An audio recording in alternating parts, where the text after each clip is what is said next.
వచ్చేసా, త్వరగా రమ్మని చెప్పమన్నారు. వస్తున్నా. చెప్పు, ఇది బాగుందా ఇది బాగుందా? ఇది మీరు పెట్టుకోండి, ఇది నేను పెట్టుకోండి. అప్పుడు గాని మా అమ్మ నన్ను చావగొట్టదు. నువ్వు వెళ్ళు, నేను వస్తా. వెంకట్రావు గారు, మీరు వద్దన్నారు తాడిపాకి సూర్యరావు గారు సంబంధం చూడడానికి వెళ్ళారు. మళ్ళీ నేనే ఆపానండి. ముందు ఇళ్లే టైం కావాలి అది ఇదని ఆపారు కానీ లేకపోతే ముహూర్తాలు ఎప్పుడో పెట్టించేసి ఉండేవాళ్ళం అండి. అయ్య బాబాయ్, గోళ్ళని ఈరభద్రం గారితో నింపేశారేంటి? ఆయన ఫ్యాన్సా మీరు? ఫ్యాన్ కదండి బాబు, పెద్ద కూలరేనా? పోయినసారి డబ్బులు బాగా తినేసాడు, అందుకే ఈసారి చిన్నబాబుని గెలిపించాం. ఇక ఈరభద్రం రాళ్ళండి ఇప్పుడప్పుడే. చిన్నబాబు ఏమన్నా తక్కువ ఏంటండి? మొన్నటికి మొన్న ఇసుక ర్యాంపులన్నీ వాళ్ళకి ఇచ్చాడు కదా. ఈరభద్రం గారు తిన్నా అడిగిన వాళ్ళు కదా చేశాడండి. ఏంటి అక్కడ చేస్తే జనం రోట్లేదు కదా. ఎన్ని ఇక మీరు అంటే చంద్రబాబు ర్యాంపులు తెలిసిన వాళ్ళకి ఇప్పించినట్టు మీరు ఏమైనా చూసారా? చూడక్కర్లేదులేండి, ఊళ్ళో ఎవరిని అడిగినా చెప్తాడు కదా. మీరు చూసారా? చూస్తే చెప్పండి. పెళ్లి మరి పొలిటికల్ అయిపోతుందండి. ముందు ముహూర్తాలు కానించేస్తే ఆ తర్వాత తీరిగ్గా చిన్నబాబుని పిలవాలో ఈరభద్రం గారిని పిలవాలో ఆలోచించుకుందాం. ఏమంటారు? ఏమండి, అమ్మాయి ఏం చదివిందని చెప్పారు? ఇంజనీరింగ్ అయిపోయిందండి. బెంగళూరులో ఉద్యోగం కూడా వస్తే అంత దూరం ఎందుకనేసి ఈయనే వద్దన్నారు. ఏ ఉద్యోగాలే బాబా, ఎందుకు వచ్చింది చెప్పండి, మన దగ్గర ఇక్కడే ఉంటాం అనేసి. ఇప్పుడు స్కూల్లో కూడా వద్దన్నామండి, ఏదో ఊసిపోక చేస్తుందండి. పెళ్లి కుదిరిపోయింది కదండి, ఇంక మానేమని చెప్పండి. మీ కాళ్ళు ఇప్పుడు వస్తుంది కదా, మీరే చెప్తులేండి. ఈ మణికంఠ సప్లైస్ కూడా మా వాళ్ళదేనండి. మిశ్రాలని చెప్పాను.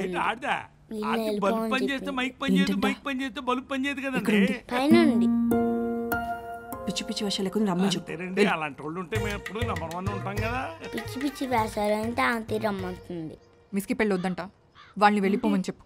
వెళ్ళు. ఏమైంది, ఎందుకు అలా ఉన్నావు? మిస్కి పెళ్ళి వద్దంట, వాళ్ళని వెళ్ళిపోమని చెప్పండి.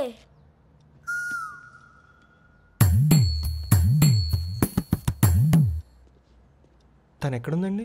పైనుంది బాబు.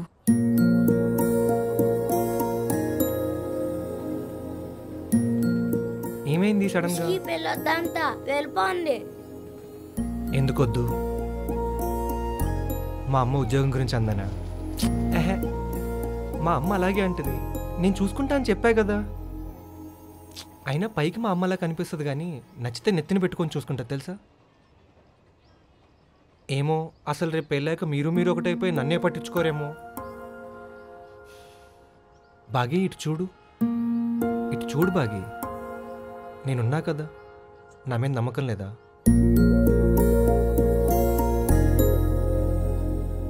అయినా నీ పేరు భాగ్యలక్ష్మి కాదే, ఏ అలకనందో అని పెట్టాల్సింది. ఇప్పుడు దీని కలుగుతావా ఏంటి?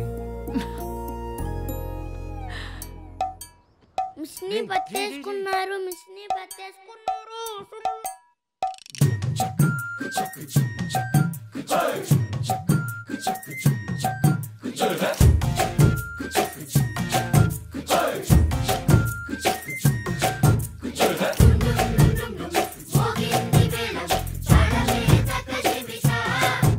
అమ్మాయి యావరేజ్గా ఉన్న పర్లేదు పంతులు గారు, ఈ అమ్మాయి మరి బిలో యావరేజ్గా ఉంది.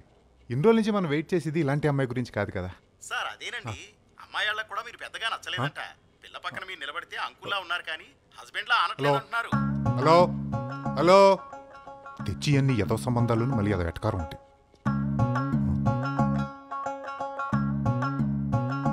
ఈ అమ్మాయి ఎవరు భలే ఉంది. ఏమయ్యా బాలా, ఏం చేస్తున్నావు? నేను ఏదో ఈవోనని నీకన్నా సీనియర్ అని ప్రతిసారి నుంచి ఒకలా కూర్చో. అందుకే నేను ఎప్పుడు నిలబడి.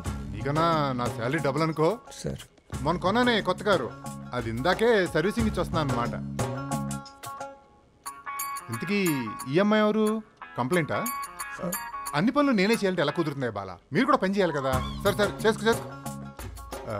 నా క్యాబిన్ ఇక్కడే ఉంది, అందులో ఏసీ కూడా ఉంది. కంప్లైంట్ నేను పెళ్లి చేసుకోబోతున్నాను సార్. మొహమ్మ ఆడిపోయినట్టుంది. శ్రీలక్ష్మి గారు మీరు ఏదో అంటున్నారు. ఏం లేదు సార్, అది బల్బ్ మాడిపోయింది అంటున్నా. అయితే నన్ను మార్చమంటారా? గోవిందం గడికి చెప్పండి సార్. ఏదో మాట్లాడాలంటేని. ఓ మాట్లాడుకోండి, మీరు ఫ్రీగా మాట్లాడుకోండి. కాలం అమ్మాయిలకి సెలక్షన్ రావట్లేదు.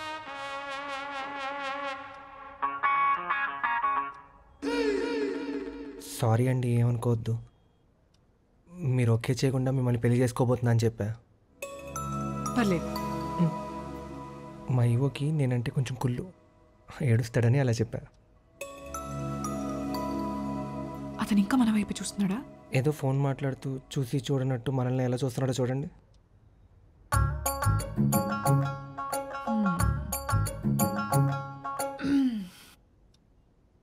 వద్దు వద్దంటే సెకండ్ షోకి తీసుకెళ్ళావు. నైట్ ఇంట్లో మేనేజ్ చేయలేక చచ్చిపోయాను తెలుసా. అమ్మడి అమ్మ, వీడప్పుడే సెకండ్ షో దాకా తీసుకెళ్ళిపోయా. చెప్తా.